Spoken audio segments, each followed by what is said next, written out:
All right, first things first, we gotta test out if sound is working. All right, waiting for it to show up here on YouTube. And we gotta refresh the screen here.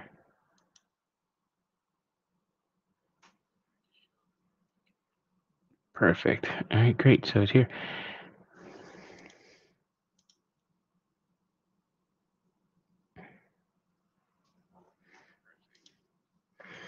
All right, it looks like we have no guests tonight.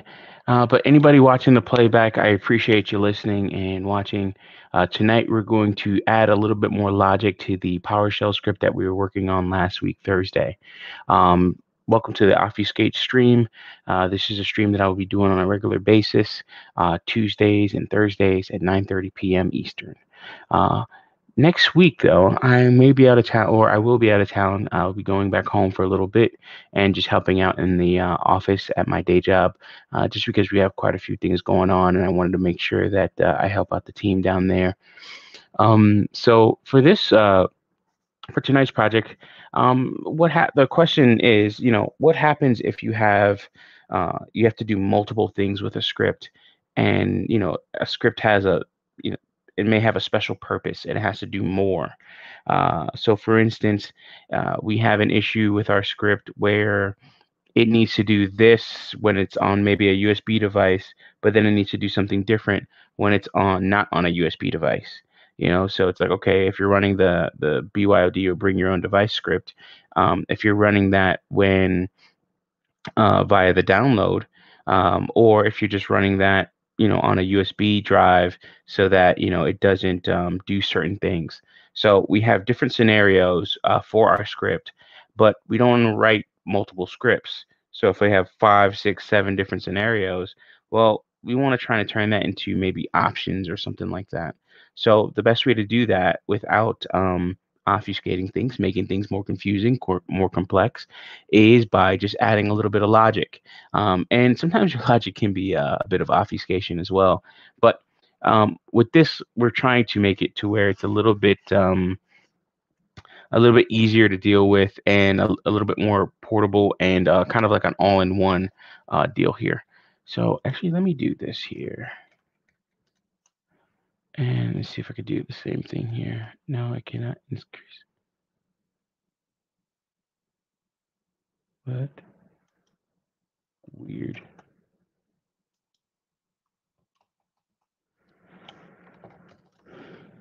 No, I can't clear that. All right. Some stuff I had in my clipboard here. Anyways, so we have our code here. This is code that we worked on last week. One of the problems that we have or had was being able to run some of this stuff in PowerShell. Working with PowerShell, I'm starting to see where it's not. I would describe it as asynchronous. It'll run things one after the other, and it will not wait until something else is finished. So if that's the case, well, how can we actually make it to where it waits and runs in a more procedural one command after the other? Well, what I actually was able to figure out in terms of just doing some research and things like that, you have to run a command where you do a start process. So you use the start process PowerShell or command line. Hey, Mr. Heat, what's up, man? Thanks for joining the stream. I appreciate you so much. But so the start process, it allows you to run the program, and then it also takes an argument list. So, for instance, one thing that we're going over was here we go for Adobe Reader. So we have an apps folder that we put on the computer, and we run Adobe Reader, and Adobe Reader comes with a few arguments. In command line or CMD, we didn't have to worry about running these arguments. If anything, the biggest thing that we had to do is worry about spaces in the path of the exe that we're trying to run, and we have to encapsulate that in quotes. Well, with PowerShell, we have to encapsulate that in quotes still. But then the arguments, if we have arguments outside of it, it would throw an error or have an issue. It would try and run that as actual executable code. It doesn't. There's nothing for that.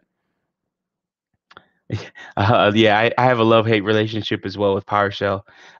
It's one of those things where it's like, I know you guys are trying to make your command line a little bit more robust, but it's just not that great. And then also adding all the different little apps and everything else like that, it's not as nice as per se, Yum, or sorry, dealing with Fedora, Red Hat, CentOS, those flavors of Linux. Um, the Debian flavors, all the different Debian flavors of Linux. It's not as nice as dealing with those and the package management and everything else like that. There is some stuff in it, but from what I've seen, I won't say it's trash. I've been able to use it a little bit better and manipulate a couple more things, but it's annoying. All right. So one of the things we also did is, as I said, was we have the argument list, and then with the argument list we can put in all the different triggers. So for instance, if we were doing this with robocopy, which we don't have to because it's native to this, it's native to the PowerShell, to PowerShell itself, um, we would have to put this in the argument list section. And one of the things we're actually going to be working on is this line here for robocopy.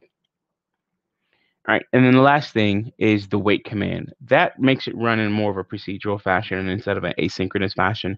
Asynchronous means that it's going to run and then run the next thing, and then when the first thing that it ran replies back with some type of response in some way, shape, or form, or finish of execution, or a result from the execution of a function or variable, or what have you, um, then it is going to output that information. Now, we want this to run one after the other instead of being concurrent, or so sequentially versus concurrently. So now, one of the other things is the MK link. Instead of doing make link, we did new item, and then this is how we can actually create symbolic links. There's one problem that we had today with the script, and that was pretty easily fixed. Robocopy, we did not encapsulate the source and the destination properly. So that was something that was pretty easy to fix while we were testing it today. After this, we also converted a couple registry entries or a couple registry lines.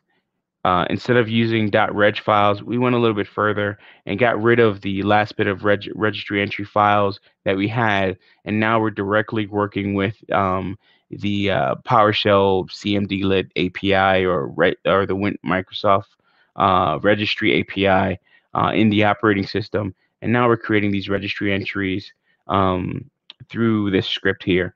One thing that we actually had to do is, so for instance, what we usually do is we'd have the entry here, and then we'd have the path to the entry here. So this is what happened previously, and then we would have the actual entry right here, and then of course the entry value. Now with registry entries, by default it does reg size or reg underscore, or sorry, reg underscore sz. I believe that's reg size. Correct me if I'm wrong, but it's just something I always see. I don't know what it really means. So now what we need is we need to set it to dword. You can set it to dword, qword, reg size, and other things as well. But if we wanted to do that, we would actually, in what we had to do here, we would combine these two like so. Right. So we would combine the two of these. As you can see here, this is the actual, this would be the directory where it's going to. And then this is the sub item underneath the directory that we're actually making a change to, or creating in this case. So it's a little bit different syntax. Ultimately, with this API or CMDLit or this PowerShell command for set value and doing anything with the registry, this function takes about three actual operators. With it taking those three operators, I have to combine one operator here. Geez, I'm sorry. Yeah, so I have to combine one operator here altogether, and then give it the value of that operator. So whatever the key is, the key name, so its full path plus what you actually want to put in there. and then its value, and then its type. So that was one of the things that we had to figure out where I was thinking, like, from what I was looking at in terms of the documentation, if I wanted to figure out that, or wanted to, what I had to figure out is just the way it looked. And Microsoft documentation is sometimes a little bit harder. They don't always keep it up to date. There's things that change on a regular basis, especially with newer products. PowerShell is still somewhat of a newer product, if you will. They're still adding a whole bunch of things to it and doing a lot with it, and then they're adding on top of that and also changing older things. So it's a little bit harder to work with PowerShell, and a little bit you have to just kind of mess around with, because at one point when we have this in four different parameters, it would have an error, or it would actually create this as an actual folder as opposed to a subkey underneath this folder. So had to deal with that. Found out all you had to do is just pretty much connect these two by adding a backslash, and as opposed to having them separated. And then I can add, I think it was like registry set value dot keyword was like the function, and what you really had to pass it was the string D word, and then it would know to actually create a D word. So once that was all done, everything else is pretty much the same. Let's start writing some logic here. Alrighty, so I'm going to be taking some information or some code from a previous script that was written, and what we're going to do is actually execute it here. Oh, oh, oh God, we didn't want to do that. Oh, it did something. I guess let me go ahead and save this. All right. All right, so I kind of ran that, and I didn't want it to run, and it probably did something to my system. We'll figure it out later. I did. Oh, one thing that was pretty cool. Last video we talked about virtualization, and I actually did set up Hyper-V. So shout out to, I think it was, I don't know if it was Aqua Techie, Keep It Techie, or maybe it was Richard Dixon. I'm not sure, but you guys recommended that I look into Hyper-V on Windows Professional, and it is under the control panel, uh, installing programs and features, and then you just add it as another, or you check it as another feature, and it will go ahead and add it after a restart. So now I actually have Hyper-V, and I will be using this once we get back onto the boilerplate code, which we should be doing Thursday. So yeah, pretty cool. Thank you guys for that suggestion. I do listen to you guys really, and you guys are definitely improving me, and I appreciate that. Alrighty, so first, what we're gonna do is we're gonna define a main function. So this is something that I used in, as I said, in another piece of code or another script. This is more of a backup script. So what we're gonna do is first we have to define, so we define this function, and then we will define a space, or we will define it actually running. And I'll go through and explain this. All right, so first this is what actually executes the code here. And then once that is done executing, or it exits the loop, then you have read host, and then it prompts you if you want to, it prompts you to press enter to exit. This is nice to have only because if there's an error that pops up on the screen, what a script will do is when it's done running, it will close out. So you want to actually put something like this in place that will prompt you to close the window or not, if you will. All right, Kyle Harrison, would you say Linux is the best coding environment to use? Not to change the subject. Yeah, I mean, you basically are changing the subject, Kyle, and that's okay here. Don't worry about it. So yeah, I personally like Linux. It's all about preference, and then also about where or what your end goal and result is. So if you're actually working in a shop that does Windows coding or works in the Windows operating system, Linux is not going to be the best thing for you to code in. So essentially what I'm saying is it all depends on your environment. Now, if you're writing something like a Python script or something like that that is going to run on a Linux system, or maybe run on a backend web server that does some type of processing, I personally like Linux to do back-end processing, high-intense processing jobs, or some type of variant of the Linux kernel that can actually that can handle that load and then also scales. The greatest thing about Linux is it actually has a lower footprint, also is in some cases more efficient, especially if you're running a headless server, if you will, meaning there's no GUI or anything like that. It's all command line. So that command line system, it can be very small. You can actually strip some things away from it. And then you can also customize it even more by adding certain binaries or scripts or code or any other type of code. And what's nice about that is it gives you the option.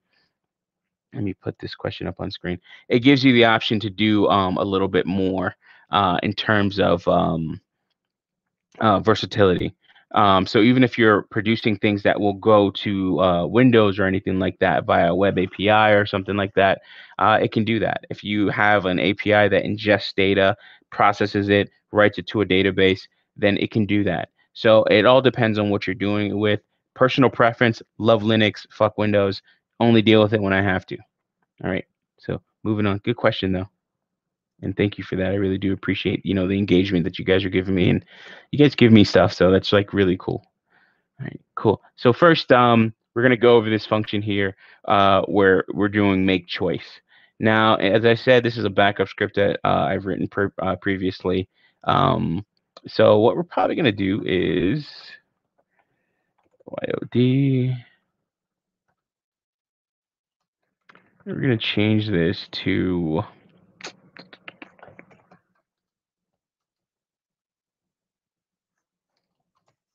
USB. So to explain this a little bit more, choice. All right, make choice. All right, good. Especially this part, which is kind of cool. I'll explain what I know about that. So first, you have your function make choice. And what we're gonna do is comment out this stuff here. So actually, let's go ahead and run that. Boom. Actually, let's close out of this.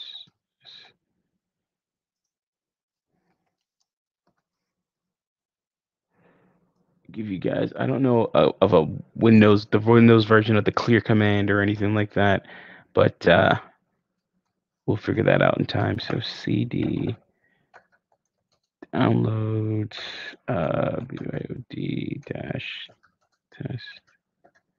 All right, and then.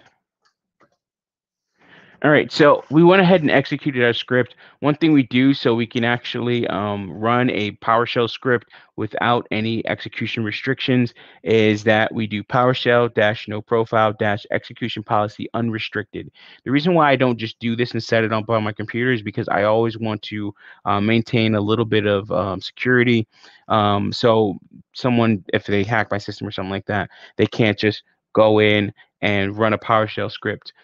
This is possible security vulnerability if you always just go ahead and what's it called, disable it or make it unrestricted to where you can run PowerShell scripts with no problem. One way around that is that you can run a bat script that says run a PowerShell script unrestricted. So here it says BYOD or USB. So in this case, I'm going to actually add a line of code here that says echo BYOD.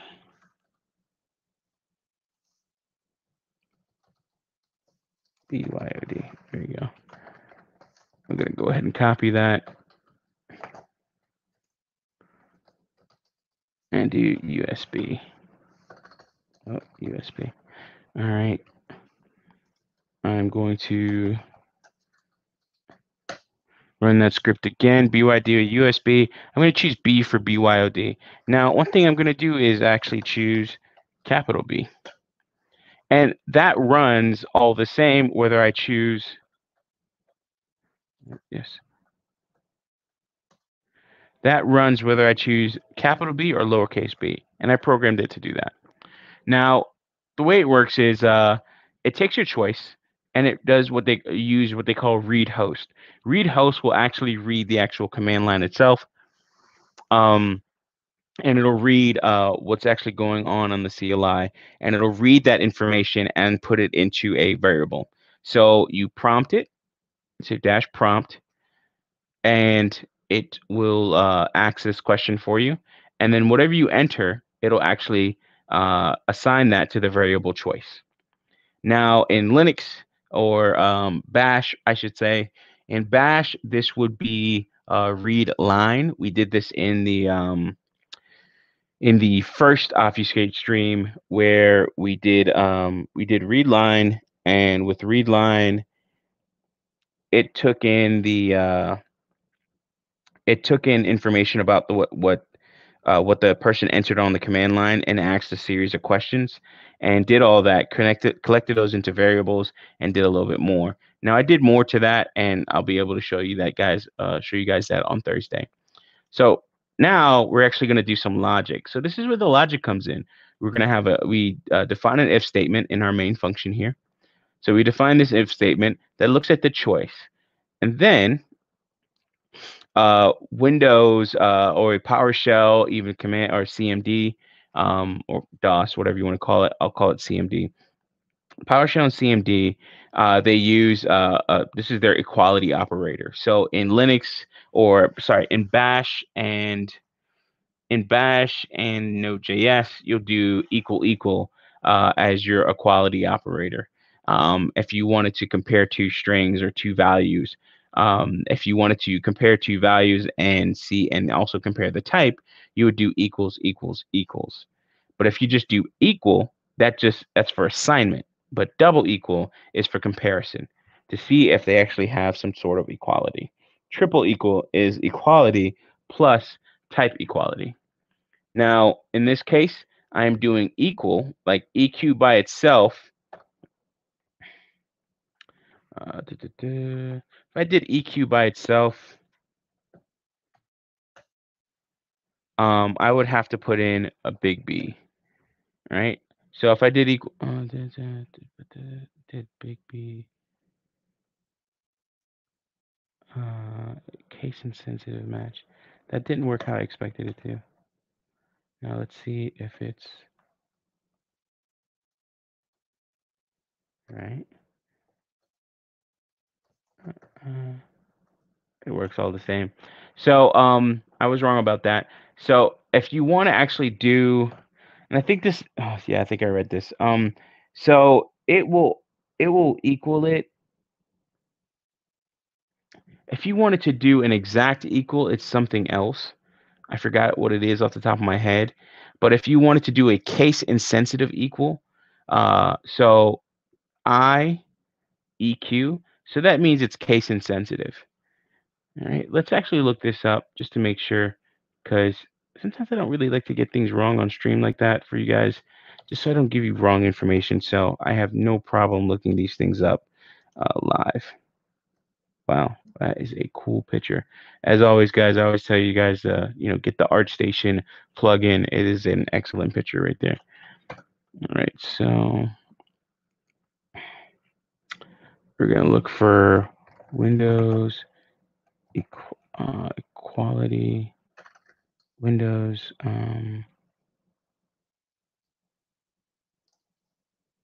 conditional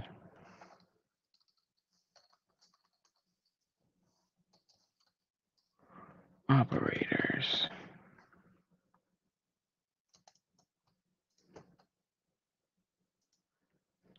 All right, so we got 3 links here.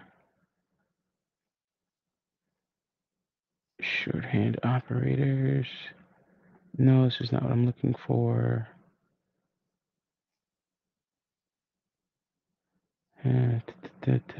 Comparative operators. Substring bitwise. Let's see here. Command execution and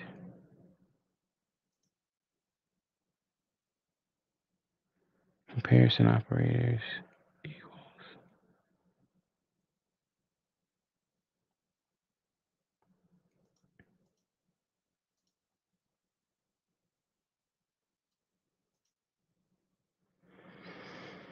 Here we go. So compare operators can be one of EQU equal and EQ not equal, less than, greater than, but it looks like it also has the option to where we can actually do equal equal. So let's actually do that. I want to test that out. Take this, put it on another screen. I want to say this was not, I didn't see this before. So, all right, cool. Let's do a capital B. Yeah, see, the term equals is not recognized as the name of a CMDlet. So that gives me an error. So that is odd that it would allow you to do that.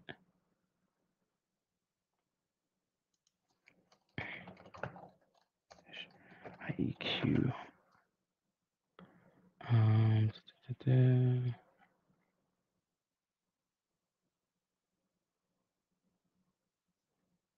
All right. So we'll go with what we had before. And I'll have to look at that later. If anything, check the description and I'll post a little bit more about that. I just want to continue on with this so we don't get stuck. All right. So in this case, it does the case insensitive matching of the variable choice with the letter B. The reason why I do this is that I want it to be if you put in capital B or lowercase b, it'll work all or capital B, yeah, capital B, lowercase b, uppercase B, or sorry, capital U, lowercase u, it'll work all the same. So in this case, let's make sure that U works. Oh, let's actually go ahead and save this.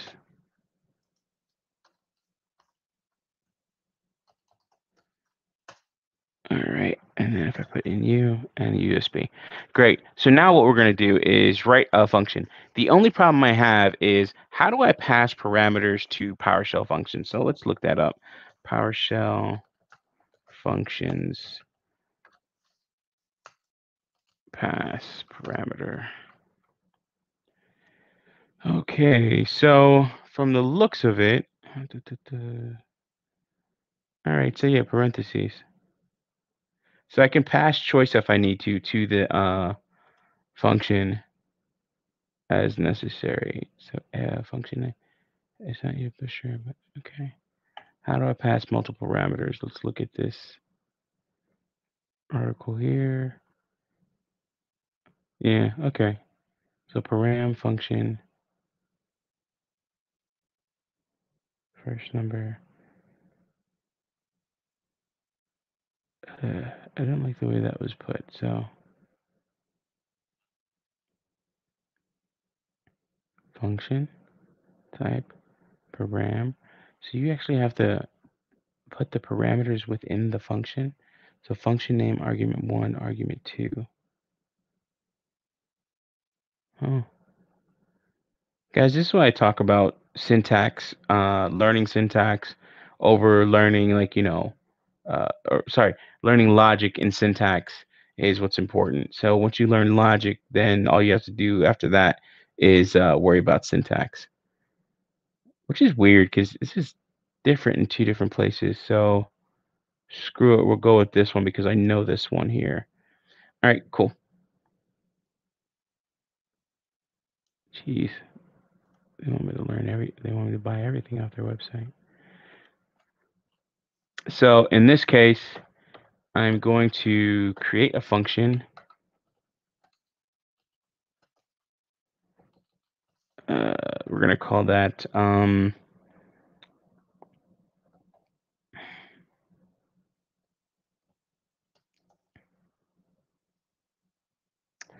it BYOD. What do you want to call this function? BYOD. So this is the problem I have. It's just like trying to figure out names for certain things.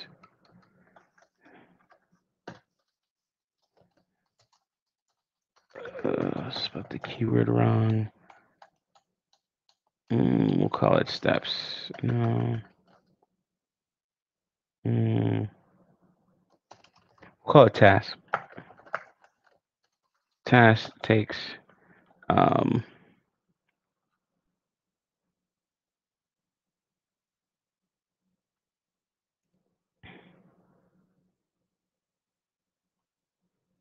implement PowerShell functions. I'm still reading this article here on the other screen. Param1. Huh. Okay. So we'll say param.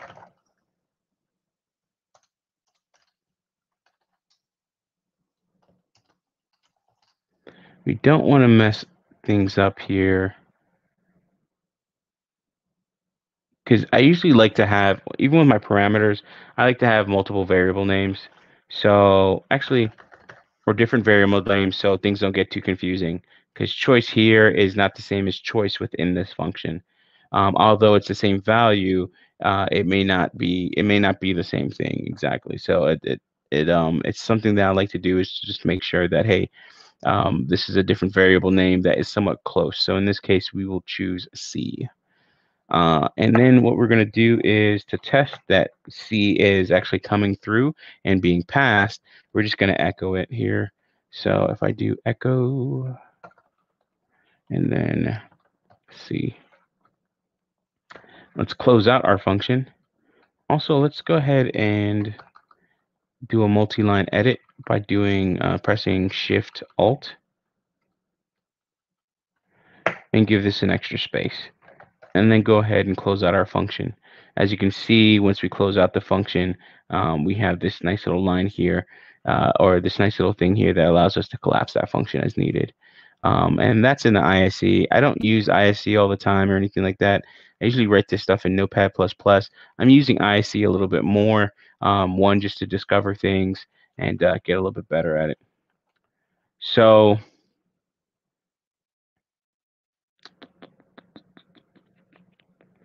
I almost don't have to have logic in this.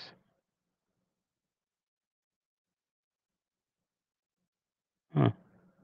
I just thought about that. I really don't have to have an if this or if that, because I'm not running two different functions in this case. We'll keep that for now, but we will be changing that and taking that out, because it's just not, you know what, let's do it now. Because it's not needed. Like, why would I run this twice, or why would I run it like this twice? Now, what we will have to do is figure out how to do two different conditionals in an if statement. So I believe it is the OR operator, which is pipe sign in Linux or Node.js in most languages. So let me look up PowerShell. That's again a cool picture. All right, so PowerShell.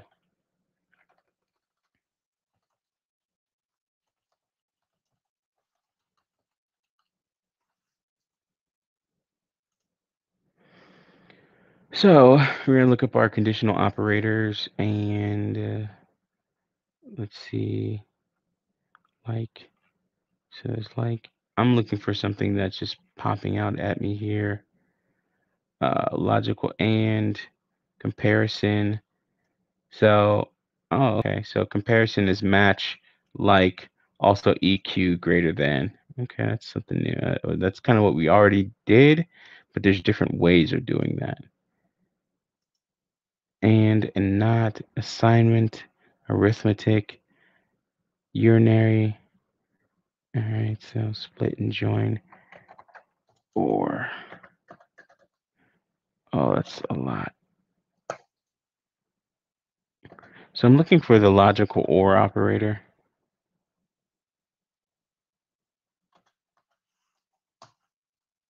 About operators.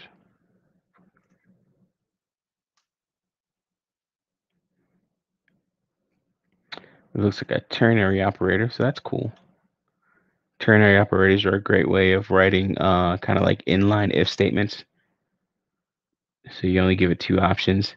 Essentially, you have what your if statement or your conditional, and then the question mark, and then this is if that condition is true and if this condition is false. So that's pretty cool. I use that quite a bit in terms of inline.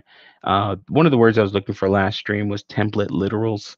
I kept on saying literals this, something this, but template literals. So I use this a lot in template literals in Node.js. I like that quite a bit ever since I found out about it. Oh, that's a nice picture too. PowerShell, logical, or.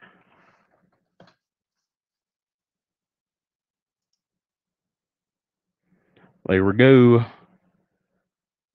Here we go. All right, cool. This is what I was looking for. In fact, I'll go ahead and see. It doesn't have anything else. Actually, I'll go ahead and copy and paste this, and I'll put this in the chat. You guys can. Yeah, template literals do make it a lot easier for you to read JavaScript as well. And then template literals or even ternary operators, they make it a lot easier to do things inline. Renald Cherry, man, hey, thanks for welcome to the stream. I'll go ahead and put this link for you guys in the chat so you can go ahead and view what I'm viewing in terms of the documentation here. Yeah, I'm doing a PowerShell script. Pretty much I have a script that does it has to have multiple purposes now, so we're kind of expanding what it does. For instance, usually we download a file that is on our BYOD or bring your own device, and that allows us to run a couple scripts and settings and things like that, make changes on computers that are not provided by the organization. But we also want it to be where if we're doing this on a USB, it doesn't move the file or anything like that. Yeah, I don't like PowerShell as well. As far as camel case, I think I use snake case. I think snake case is what we use in JavaScript. But yeah, it's you just gotta get used to it. That's kind of the biggest thing. You gotta get used to it, and you have to follow some of those style guides. But I put the documentation that I'm looking at. So what we're gonna be doing is two conditionals. The reason why I want to do something like this is because I just don't need all of this. I don't need the else if, that's just not necessary because I'm not going to be, I'm going to take if it's the BYOD for B or U for USB, and you'll just kind of see why I'm going at that, Ronald. And if anything, just watch the playback, brother. So, but thank you for joining though. I think I got that right. Yeah, I did. Okay, cool. All right, cool. Else. So so we have to encapsulate these conditionals in parentheses here to separate them. Now, if we were using JavaScript, we would just use the OR operator, which is a double pipe symbol, which is above your right-hand side enter key. But in this case, they got -OR. All right. So logical OR, true when either or both statements are true. So let's go with either in this case. So run tasks, and then that task will pass choice as a parameter to the task function. And then that task function, it has that parameter mapped as C or the first parameter mapped as C, and then we're just going to echo it. Usually, of course, we're just going to run all of this here. What we're going to do is add our if information down here, actually. So I'll probably have to go back and get that information again. Yeah, don't worry about it. I'll show you guys what I'm doing. All right, so I think this is good. I think we have everything just about in place. So we'll just go ahead and save that.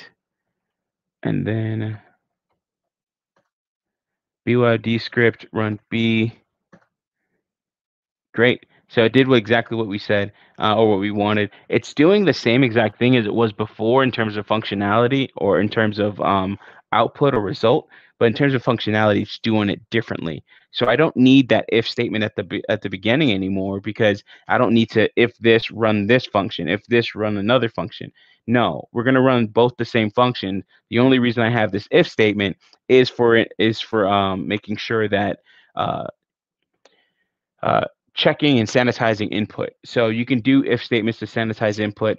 That boilerplate script, bash script that we were working on in the last week Tuesday's show, I will be bringing that back. I did some more work after I got off stream, and it's actually starting to flesh out a little bit more. So I'll be putting more work into it possibly after this stream, and then showing you all what I've done with it on Thursday's stream.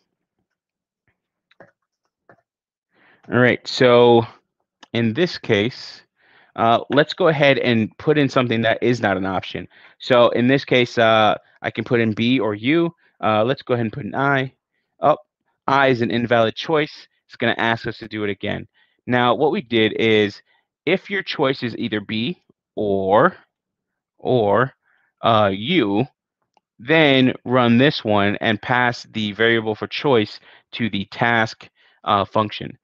So we have our function defined here for all our tasks that we have to run, and we show it down there. So now what we're going to do, if it doesn't match B or U, we're just going to say, hey, your choice, which you put in here, and this is kind of the same thing as template literals. So this is what I was talking about in Node.js. It looks totally different. Yeah, okay. In Node.js, it looks totally different. Well, not that much different, but it's you use tick marks as opposed to quote symbols. But you can see how we can actually do these things in line, and then you can even use a single quote as well, which is pretty nice. And you don't actually have to escape it. In some languages, you will have to write an escape character like the backslash to allow you to put in like a single quote without it actually interpreting that single quote as something that it needs as a static or a variable that is, or a piece of a string that is not a variable. There we go. All right, so in this case, else make choice, meaning it's going to run the function again. Boom, so that's good. I like that. So now, one of the last things we'll do with these. All right, so now we're going to add our logic back. How are we going to do this? Boop, boop, boop, boop, boop, boop, boop, boop. Sometimes you can just go all the way back.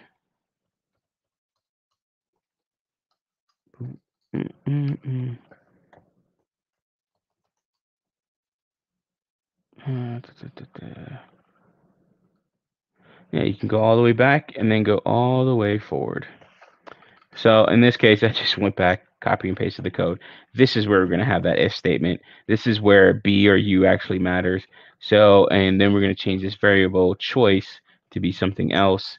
And then we're going to say echo run on this line. B.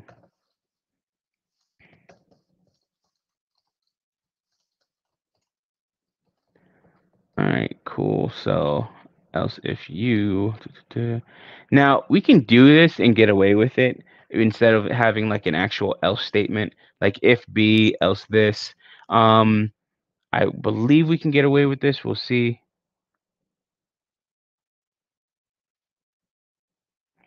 All right, so Renault Cherry put in an interesting comment here. So let me read through this. In shell scripts, I usually force lowercase for single scalar input also. So you use the word scalar. I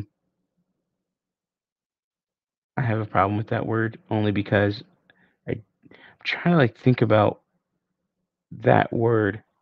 So that's just my lack of understanding. I'm gonna Google it. Scalar. Scalar definition is having uninterrupted series of steps. Ah, look at you with your vocabulary. Okay. Thanks, guys. As always, hey, listen, I'm not afraid to say I don't know something, and I'll go ahead and Google it.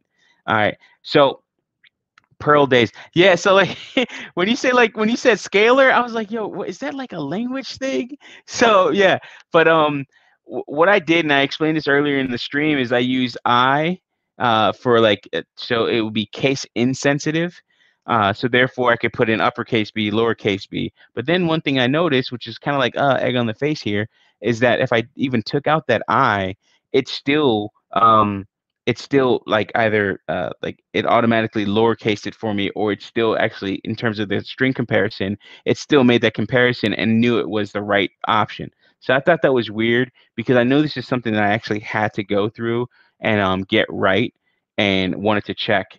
But for whatever reason, in terms of PowerShell, I guess it will automatically lowercase this or something like that. I guess they're close enough. Well, they're not close enough in the ASCII terms, but it said it's the same thing. So I thought that was weird, but I kept my original code, which was the I, in terms of insensitive equality. But yeah, sometimes you actually have to, you definitely have to do that. And guys, what Renaud is talking about, I believe, and Renaud, go ahead and let me know if I'm right in saying this. And I'll just let me take this comment here. So one thing that you have to do in programming is sanitizing your input. So taking your input and running it through either if statements, conditionals, or anything else, and saying, hey, this is right, this is wrong, or this may cause an error. If you're running, code that is a text box that will later on be put into a database, then you're going to have to start encapsulating it or changing certain characters or converting certain characters to where it'll be readable. For my days in PHP, you would actually do I think you would do encode HTML encode and HTML de-encode. I could be wrong in terms of how that actually worked. In fact, let's look that up. PHP HTML encode. Yeah, HTML entities, and boom. This like PHP has like some of the best documentation, and it also has documentation that has different versions too. So look, like PHP 8. Oh my God, I was running PHP 5 for the longest.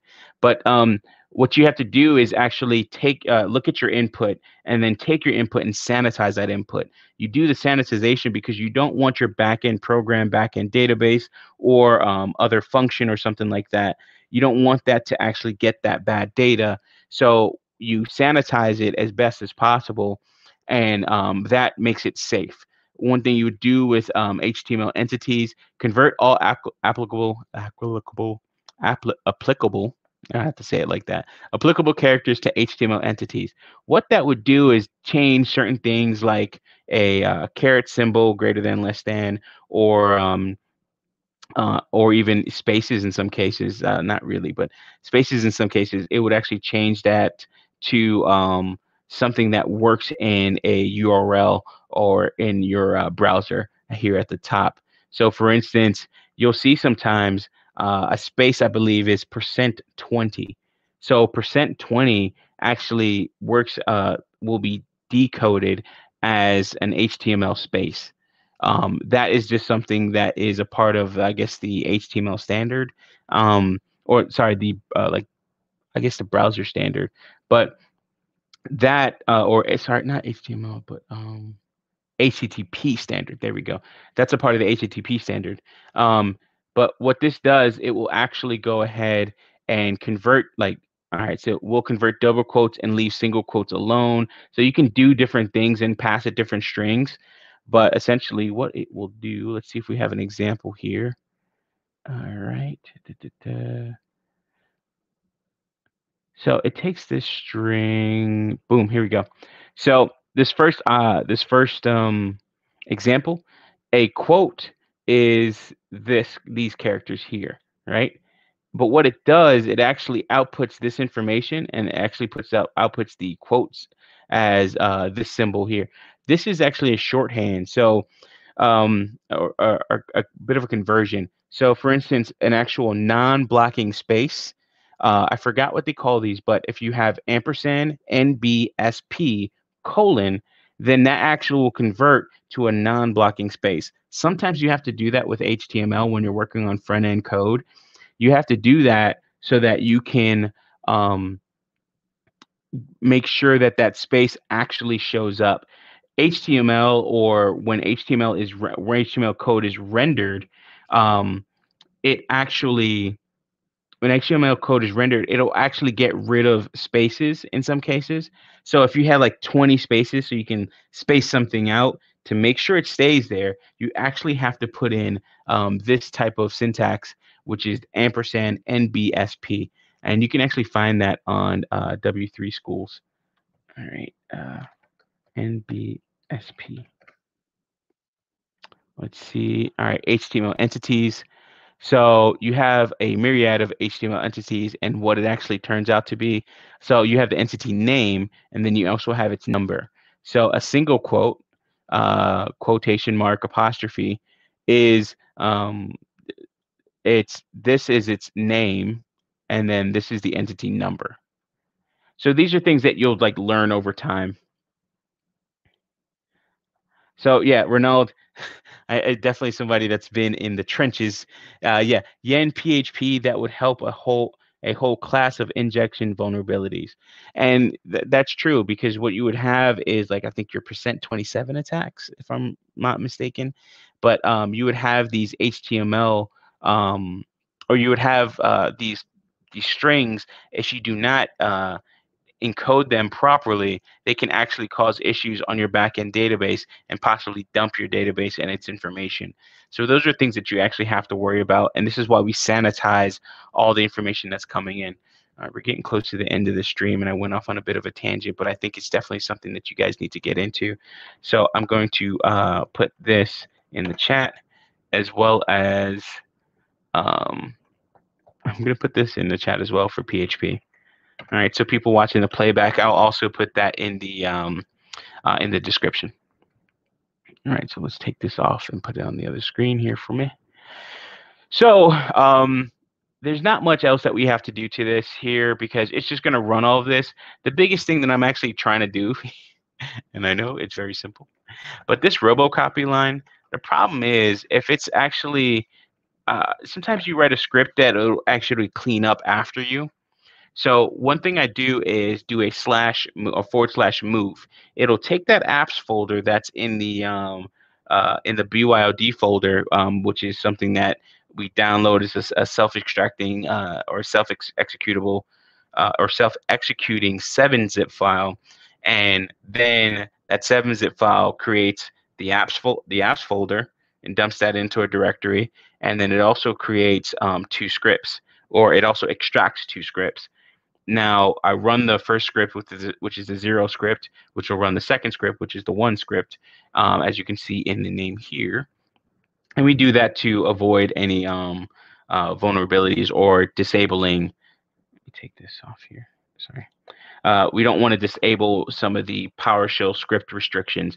We don't want to do that. We don't want to allow users to do that on their computer or anything like that, or be susceptible to anything. So, but a part of it is that move. Well, what if it's on a USB? I don't want it to move off of the USB, and then I have to download it every single time.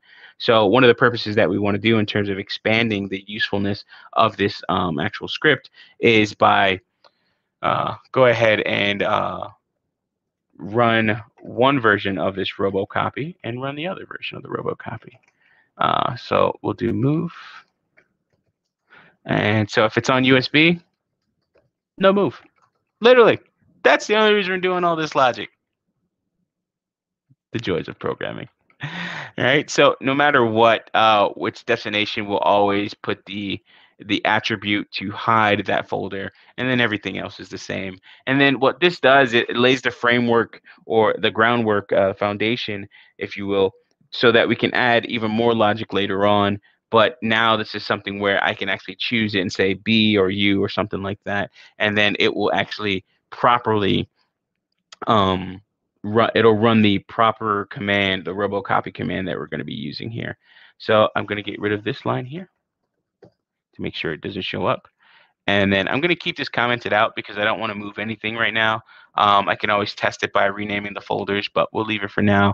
And essentially one of these things is like when you're programming and you know something's just going to work, like, hey, listen, I know that robocopy line works. I don't need to really test it. All I need to test is that the conditional works and it gets the variable and then does what it needs to. Also, one thing that I can do is add somewhat of a default. So if you're using if statements, you can use if statements, case statements, switch statements. They do pretty much all the same thing, and it just has a different syntax. and also different name like case statements and switch statements are different in different languages. So in one language is a case statement, one language is a switch statement. It just all depends on what language you're using. Again, learn logic, syntax comes after that. So in terms of logic, there's usually always an if statement. In terms of loops, there's certain loops that are always there, or certain functionality in the way the loops work.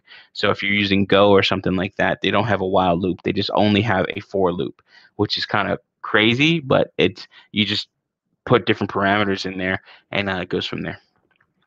All right. So I know this works, and if it's USB, I just take out the move. So in this case, I'll go ahead and save. And the only thing we're testing for is that making sure that the choice parameter gets passed and it runs the proper code. So in this case, I terminate out of this, run it again. Do I want to do B or U? I'm going to put I. That's an invalid choice. I'm going to go ahead and put U. And then we say run this line U. So that's great. So let's actually take out this echo statement because we don't need it. Save that.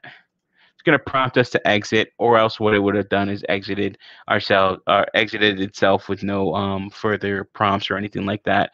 We want prompts, and we want it to prompt us to exit because then we can see little errors like this. Why does it do that? Great.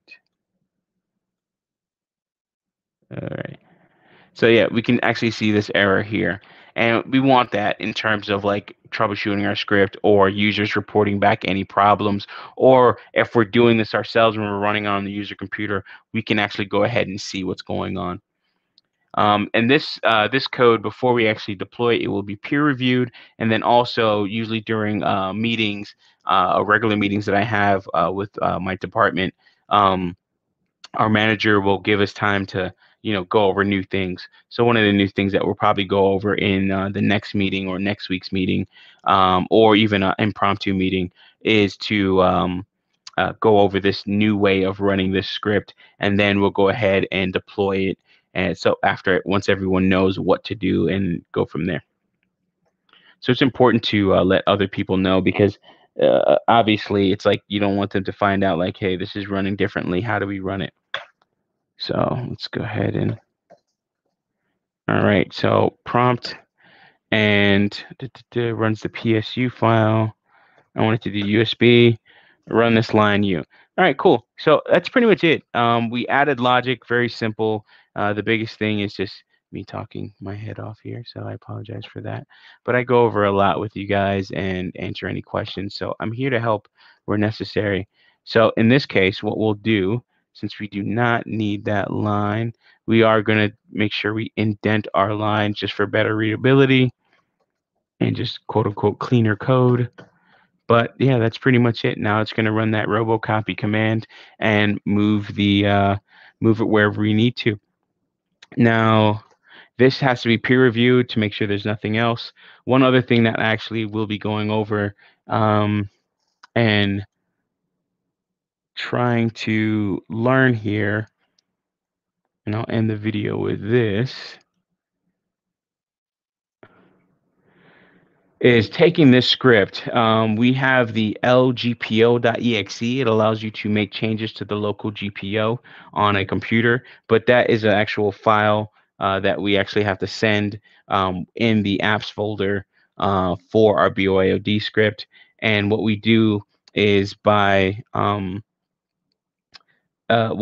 we edit it. We already do the edits on another computer and then export those edits, those GPO edits, using this same program, lgpo.exe, and then run it on the other side to actually push those edits out to the user, what's called the end user computer.